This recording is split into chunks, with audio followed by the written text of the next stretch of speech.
बहुत कम समय तैयारी करने को मिला। 9 जनवरी 2024 को मेरी दादी माँ एक्सपायर करी गई। ओह! इंग्लिश को लेके कोई अच्छा कंटेंट किसी पे नहीं आ रहा था, तो आपका वीडियो देखे तो आपका वीडियो अच्छा लगा, तो वहीं पे फिर आपको फॉलो करना स्टार्ट किया।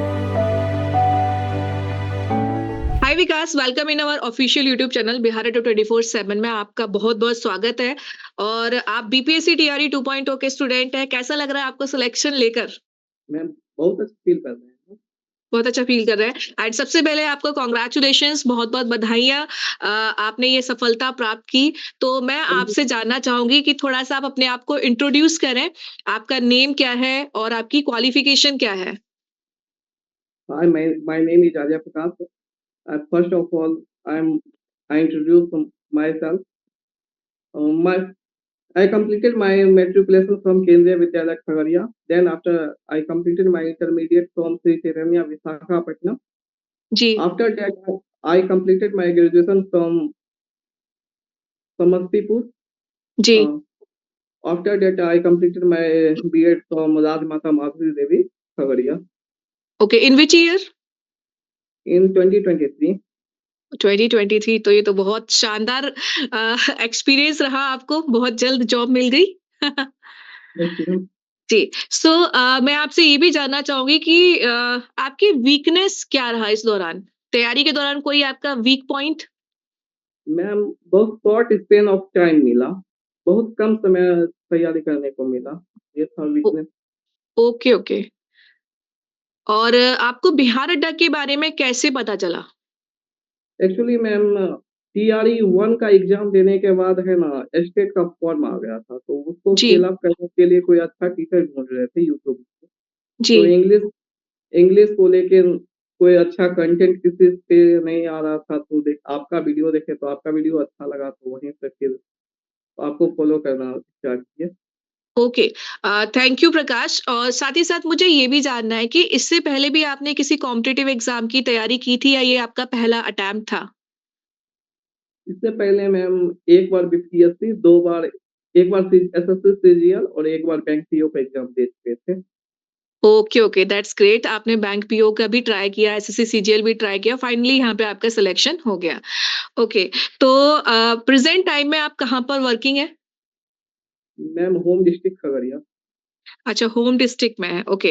और इस दौरान जब आपने तैयारी की, इस दौरान आपको भी ऐसा लगा कि यार टाइम कम है या प्रैक्टिस नहीं हो पाई? कोई भी एक ऐसी एडवाइस जो आप हमारे आने वाले टीआरई 3.0 में जो शामिल होने वाले हैं कैंडिडेट्स, उनको आप देना चाहेंगे कि वो किस चीज़ से बचें? जो गलती आपने की हो, वो गलती हमारे स्टूडेंट्स ना करें।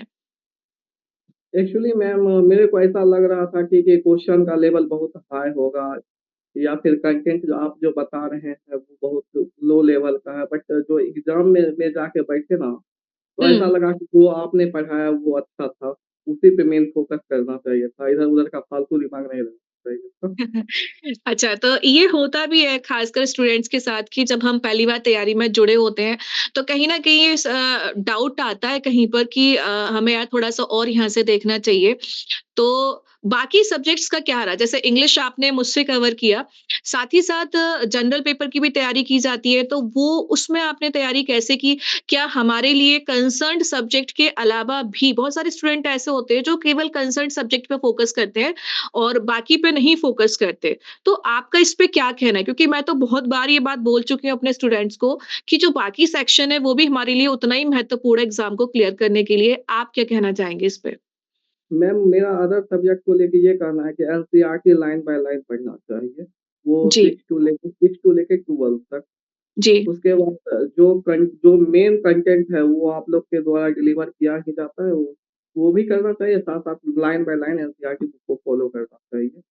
अच्छा, ये जो मैथ्स और जीएस का रहता है थोड़ा-सा पोर्शन, वो उसमें आपने कैसे तैयारी किया? इससे पहले मैम और एग्ज़ाम हम दे चुके थे, उसका कुछ मेरे पास नोट्स था, उसके बाद जो सर के द्वारा जो मेन कंटेंट बताया गया तो वो पढ़े थे, फिर एनसीईआरटी पे थोड़ा ध्यान दिए थे। ओके। ऐसा तो नहीं किया ना आपने कि केवल इंग्लिश को ही आप पढ़ते रहे और आपने बाकी चीज़ों पे ध्यान नहीं दिया, आपने बराबर ध्यान दिया? No ma'am, just because of I think that अगर इंग्लिश पे कोई ध्यान देगा तो फिर रिज़ल्ट बनना इम्पॉसिबल है, उसको अदर पेपर पे भी ध्यान देना पड़ेगा, क्योंकि कि उसमें मैम मार्क्स गेन किया जा सकता है।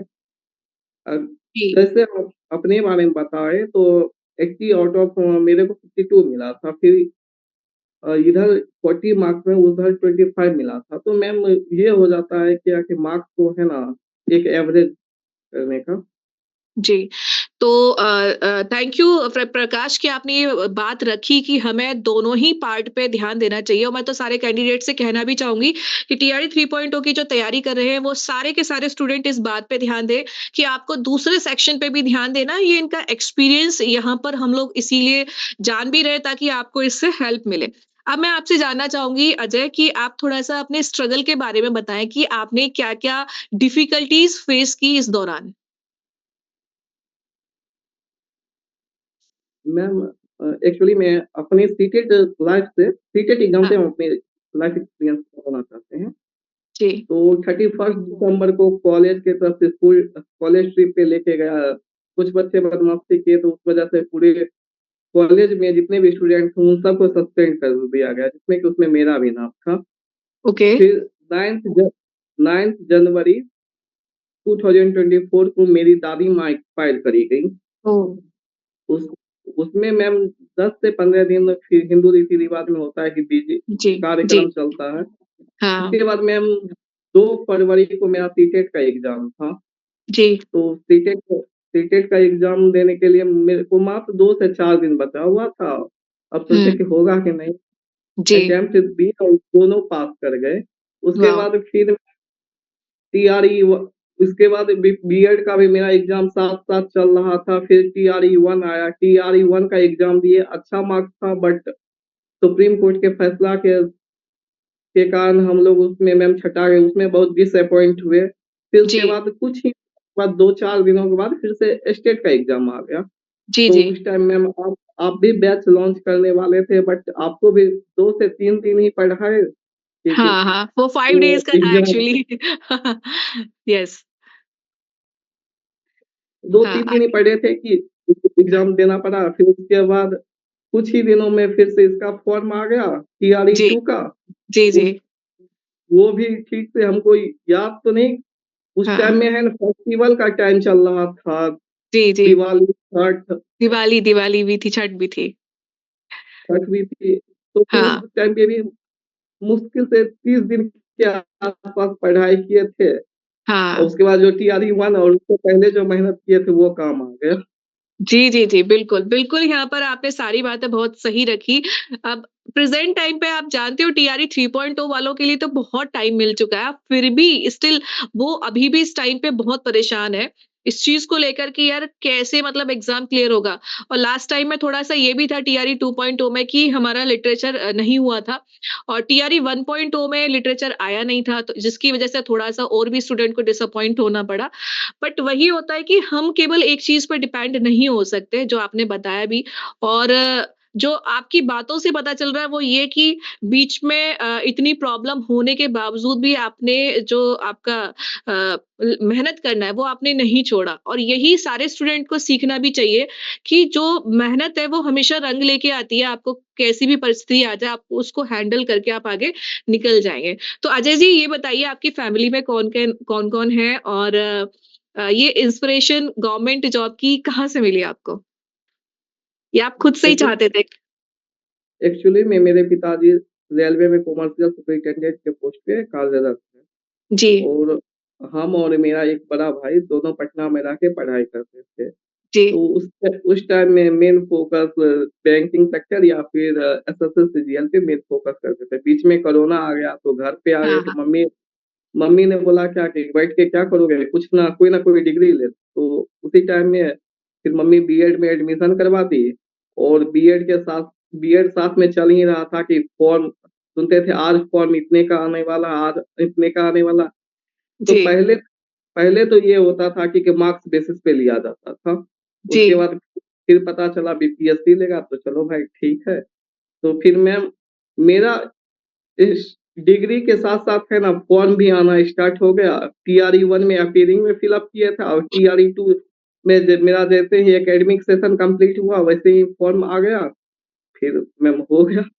अच्छा, एक और चीज़ मैं आपसे जानना चाहूँगी, जैसे टीआरई 1.0 में सिलेक्शन किसी और वजह से नहीं हो पाया, तो ऐसे टाइम पे क्या होता है ना, बहुत सारे स्टूडेंट डीमोटिवेट हो जाते हैं, बहुत डीमोटिवेट हो जाते हैं।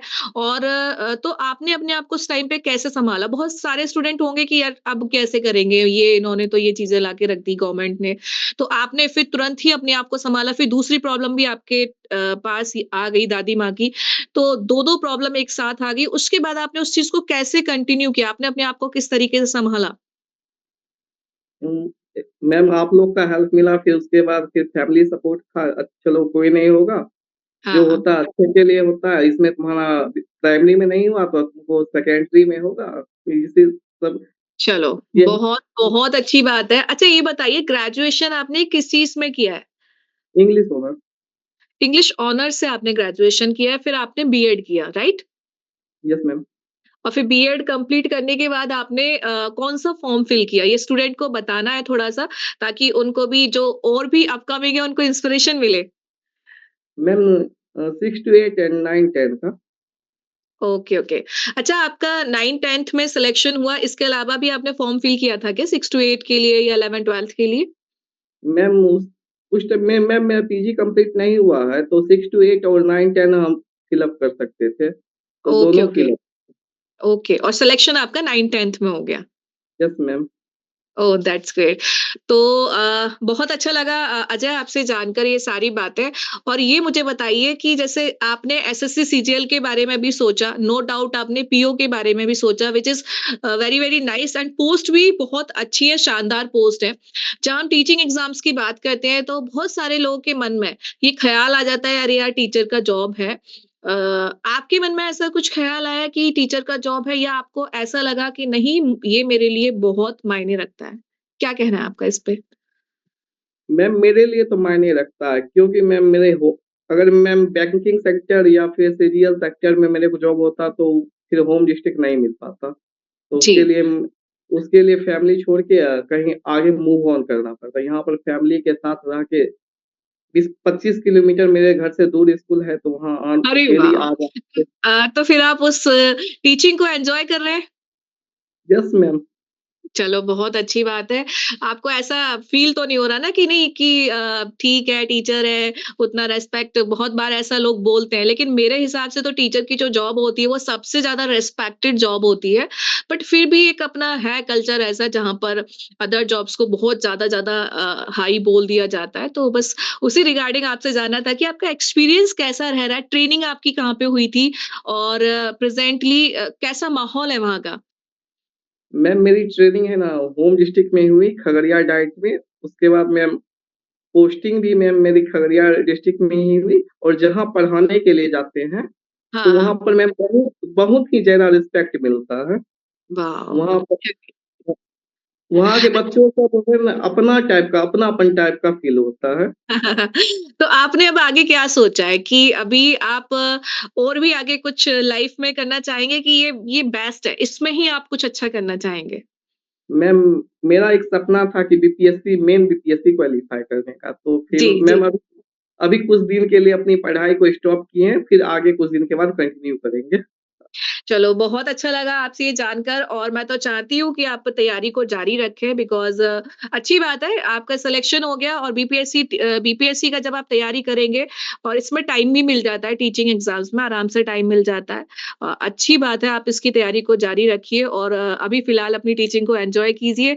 और और कोई भी ऐसी बात जो आप आने वाले हमारे स्टूडेंट्स से कहना चाहेंगे, कि बीपीएससी तैयारी 3.0 के लिए आप क्या उनको एडवाइस देना चाहेंगे? मैम मेरी उनकी 2 ही एडवाइस है। आप है ना एनसीईआरटी बुक और उसके बाद एससीईआरटी बुक को फ़ॉलो करें, उसके बाद टीचर के द्वारा जो कंटेंट मिलता है ना, तो उस पे फ़ोकस करें। एक्चुअली जो होते हैं ना टीचिंग लाइन में, वो एस बैंक पीओ या फिर एसएससी, सीजीएल मेनली जिनका क्रैक नहीं हो पाता, वो टीचिंग लाइन में फिर बाद में आते हैं। तो फिर उनको लगता है कि क्वेश्चन का लेवल थोड़ा ज़्यादा वास्ट होगा, तो फिर ऐसा कुछ नहीं होता है, क्वेश्चन का लेवल है ना मॉडरेट था, तो जी, ज़्यादा बिल्कुल, दिमाग। बिल्कुल। और मैंने एक चीज़ और मैं यहाँ पे ऐड करना चाहूँगी, कि जैसे बीपीओ वाले जो स्टूडेंट्स होते हैं, और जो एसएससी वाले स्टूडेंट्स होते हैं, उनको एक एक्सपीरियंस होता है प्रैक्टिस करने का कि टाइम के अकॉर्डिंग वो प्रैक्टिस बहुत करते हैं और ये आपने देखा होगा नॉर्मली टीचर एग्जाम की जो तैयारी करते हैं वो स्टूडेंट इस चीज से भागते हैं कि वो टाइम के अकॉर्डिंग प्रैक्टिस नहीं करना चाहते। जो पीओ का बैंक का स्टूडेंट है एसएससी का उसको है ये प्रैक्टिस। तो ये चीजें कहीं ना कहीं आपको हेल्प की होंगी डेफिनेटली एग्जाम के दौरान ये जो प्रैक्टिस यस मैम, बहुत ज़्यादा हेल्प है सबसे ना? मिला। तो ये मुझे मुझे लगता है कि हमारे जितने भी सारे स्टूडेंट्स हैं, उनको सबको फ़ॉलो करना चाहिए कि जो प्रैक्टिस है वो टाइम के हिसाब से करना चाहिए, जिससे कि आप सारे क्वेश्चंस तक पहुँच पाओ। अच्छा आपने प्रैक्टिस सेट भी लगाए थे क्या? प्रैक्टिस सेट या मॉक टेस्ट, ऑनलाइन टेस्ट कुछ आपने ऐसा प्रैक्टिस किया था? यस मैम, यहाँ पे मार्केट के में है ना मैम, कुछ बुक हाँ। आती हैं, जैसे हुँ। किरण पब्लिकेशन हो गए और भी बहुत सारे, तो उनका सेट मारे थे। हाँ, तो मतलब प्रैक्टिस बहुत ज़रूरी होती है, हम केवल थ्योरी पढ़ के सिलेक्शन तो नहीं ले सकते ना? नो मैम, इट्स हाँ। इम्पॉसिबल। चलिए, तो गाइज़ आप सबको इस बात पे ध्यान देना है कि प्रैक्टिस बहुत ज़रूरी होती है हमें थ्योरी पढ़ने के साथ-साथ और मैं ये हमेशा बोलती भी हूँ क्लास में कि अगर आप प्रैक्टिस बैच पढ़ रहे हो, लेकिन उसके अलावा प्रैक्टिस बहुत ज़रूरी होती है। अच्छा मेरे साथ का एक्सपीरियंस आपका कैसा रहा? मैम आप जो क्लास में पढ़ाते थे ना, तो मेरे को हाँ, लगता था मैम है ना थोड़ा लो लेवल का पढ़ा रही है, ये क्वेश्चन नहीं आएगा, इससे थोड़ा और टफ आएगा। हाँ। तो ऐसा नहीं हुआ, जो आपने पढ़ाया सेम उसी टाइप का क्वेश्चन सब आया था, तो फिर एग्ज़ाम में भी एग्ज़ाम में भी बैठ के सोचे थे कि कितना ईज़ी क्वेश्चन आ गया है। और मैम मेरा कुछ लक भी साथ दिया, वो जो 15 लिटरेचर का जो क्वेश्चन आया था, तो हाँ, उसमें हाँ। मैम खाली तो क्वेश्चन छोड़ना नहीं था ब्लैंक, क्योंकि उसमें जी, जी। नेगेटिव मार्क्स तो था नहीं, तो टोटल जी, क्वेश्चन अटेम्प्ट कर दिए।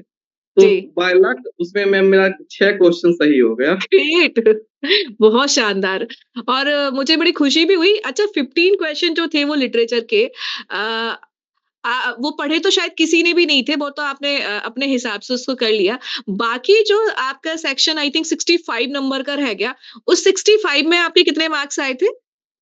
मैम 44 टू 45 वाह! 45 44 मैम। टू 45 चलो, ये तो बहुत अच्छी बात है।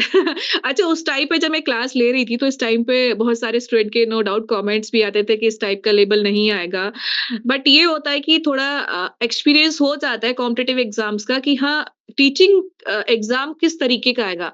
देखो, पीओ का लेबल एक अलग होता है, एसएससी, सीजीएल का भी लेबल बहुत डिफरेंट है और टीचिंग एग्ज़ाम्स का लेबल थोड़ा-सा अलग होता है। वो ईज़ी टू मॉडरेट लेबल ही रखेगा, कभी बहुत ज़्यादा हार्ड नहीं। बट अभी हमारे सारे के सारे स्टूडेंट बहुत बेसब्री से इंतज़ार में बैठे हैं कि कब एग्ज़ाम हो। तो हमने सोचा क्यों ना आप सभी सक्सेसफुल कैंडिडेट्स के साथ एक सक्सेस स्टोरी को शेयर किया जाए और मुझे बहुत अच्छा लगा आपसे जानकर क्योंकि उस टाइम के बाद से मेरा कॉन्टैक्ट भी नहीं हो पाया और हुआ क्या कि मेरे नंबर भी मेरे पास थे काफ़ी सारे बट वो अनफॉर्च्युनेटली सारा का सारा डेटा डिलीट हो गया था। तो जैसे-तैसे कॉन्टैक्ट आप सभी से हो पाया। बहुत अच्छा लगा आपसे जानकर और क्या आप स्टूडेंट को कहना चाहेंगे? मैम मेरा तो यही कहना है कि आपको अपना अंडरस्टैंडिंग लेवल इंक्रीज़ करना पड़ेगा। इसके लिए न्यूज़पेपर है ना, डेली आधा half half hour to 1 hour उसको रीड आउट करना पड़ेगा, जिससे कि आपका कम्प्रिहेंशन लेवल बढ़ेगा। सेकंड वन मैम, उधर जीके जीएस सेक्शन में एनसीईआरटी, एससीईआरटी बुक फॉलो करना चाहिए। उसके जी। बाद जो भी मेन कंटेंट है उसको पढ़ना चाहिए। अच्छा एक और चीज़ और मुझे बता दीजिए, हमारे जो स्टूडेंट हैं वो सबसे ज़्यादा परेशान होते हैं पैराग्राफ को लेकर। आपने पैराग्राफ पे कैसे अप्रोच बनाई? क्योंकि 5 थे एग्ज़ाम में 5 आए थे, तो 5 पैराग्राफ थे, आपको उसको देख के घबराहट हुई या आपकी उसमें पहले से प्रैक्टिस थी या क्या आपने स्ट्रैटेजी वहाँ पे फ़ॉलो किया एग्ज़ाम टाइम पे? मैम एग्ज़ाम से 1 month before the Hindu newspaper है ना, डेली लाके जी, उसको half half hour to 1 hour उसको रीड आउट करना, तो मैम उससे अंडरस्टैंडिंग लेवल थोड़ा बूस्ट अप हुआ। उसके बाद मैम बचपन से मेरी पढ़ाई केंद्रीय विद्यालय खगड़िया, श्री चैतन्य विशाखापट्टनम और जी। मेरा इंग्लिश रखना, तो मैम वो सब थोड़ा हेल्प किया। चलो बहुत अच्छी बात है, तो सारे स्टूडेंट भाई मैं भी बोलती हूँ न्यूज़पेपर पढ़ा करो, तो न्यूज़पेपर पर आप लोग ध्यान दीजिए और सिलेक्शन होने के बाद आपके पेरेंट्स का पहला रिएक्शन कैसा था और आपका रिएक्शन कैसा था? मैम 6 टू 8 में मैम बेसिकली मेरे 1 मार्क्स की वजह से नहीं हुआ था, तो फिर उस दिन तो पूरा अपसेट थे, ना कुछ खाना-पीना, पता फिर अगले दिन है ना मैम, फिर 10 से हुँ, 11 बजे के आस-पास हुँ, रिज़ल्ट आने आने को हुँ, था। तो हुँ। यूपीएससी का मेन सर्वर है ना, उस समय क्रैश हो गया था। तो जी, जी, जी। कुछ दोस्त सब रिज़ल्ट डाउनलोड कर लिए हुए थे। तो हाँ, कोई बता रहा था बीसी कैटेगरी में तुम्हारा रैंक 1 आया है, ये आया है, वो आया। बिलीव नहीं कर रहे। तो फिर जैसे ही उसका सर्वर सही हुआ, हाँ। देखे तो मम्मी-पापा की आँखों में तो आँसू था। हम फिर भी अच्छा बहुत उस समय का मैम एक्सपीरियंस बता नहीं सकते कि कैसा फ़ील कर रहे थे। हाँ, उस चीज़ को हम एक्सप्रेस नहीं कर सकते। एक्चुअली मैंने भी इस चीज़ को फ़ील किया है कि जब आपका रिज़ल्ट आता है और जब आप उसको पीडीएफ में अपना नाम देखते हो, पहला ही रिएक्शन वहीं पे होता है कि अभी हँसे या रोएँ। मतलब एक्सप्रेस नहीं कर पाओगे आप शब्दों में। सेम पेरेंट्स का भी मेरे हिसाब से वैसा ही रिएक्शन रहा होगा और डॉक्यूमेंट वेरिफिकेशन जब सब कुछ फाइनल हो गया होगा, तब तो बहुत ज़्यादा खुशी हुई होगी सबको। Yes ma'am. मैम तो डॉक्यूमेंट वेरिफिकेशन में कोई इश्यू नहीं होता है। जो आप सर्टिफ़िकेट आप फॉर्म फिल अप करने वक़्त डालते हैं, वही सर्टिफ़िकेट उस टाइम में देखने को माँगता है। बस उसके बाद मैम वहाँ पर कोई इश्यू नहीं होता है। फिर उसके बाद आपको जस्ट वहाँ से डायरेक्ट या फिर पीआरसी सेंड कर दिया जाता है। अच्छा, अच्छा। चलिए, तो बहुत अच्छा लगा आपसे ये जानकर, आपकी जर्नी बहुत शानदार रही और आपके आगे के भविष्य के लिए बहुत-बहुत शुभकामनाएँ अजय। बहुत-बहुत अच्छा लगा मेरे को ये सारी बातें जानकर और रिज़ल्ट वाली जो खुशी है, आपने मिठाई तो खिलाई नहीं। मैम आप बिहार आ जाओ। चलिए, ज़रूर मौका मिलेगा तो आपके बिहार में ज़रूर आएँगे बट तब तक के लिए जुड़े रहिए हमारे प्लेटफ़ॉर्म के साथ और प्लेटफ़ॉर्म के लिए क्या कहना चाहोगे बिहार अड्डा के लिए? बेसिकली इसके बिहार का 24/7 के साथ जर्नी बहुत अच्छा रहा। इ ओके, चलिए मैम हाँ, मेरी बोलिए। शादी होने वाली है, उसके लिए आप पहले से इन्विटेशन है। मतलब जॉब लगते ही शादी भी फाइनली हो गई, तय। Yes ma'am. चलिए कांग्रेचुलेशंस आपको बहुत-बहुत बधाइयाँ और आपके पूरे परिवार को भी शादी की भी बधाइयाँ एंड जॉब लगने की भी बधाइयाँ। बहुत-बहुत बधाइयाँ आपको। कोशिश करेंगे बिहार में आने की जब भी मौका मिलेगा। तो बहुत अच्छा लगा अजय आपसे मिलकर। आज की इस कन्वर्सेशन को यहीं पर अब हम एंड करते हैं। So thank you so much for joining us. Thank you. Thank you ma'am.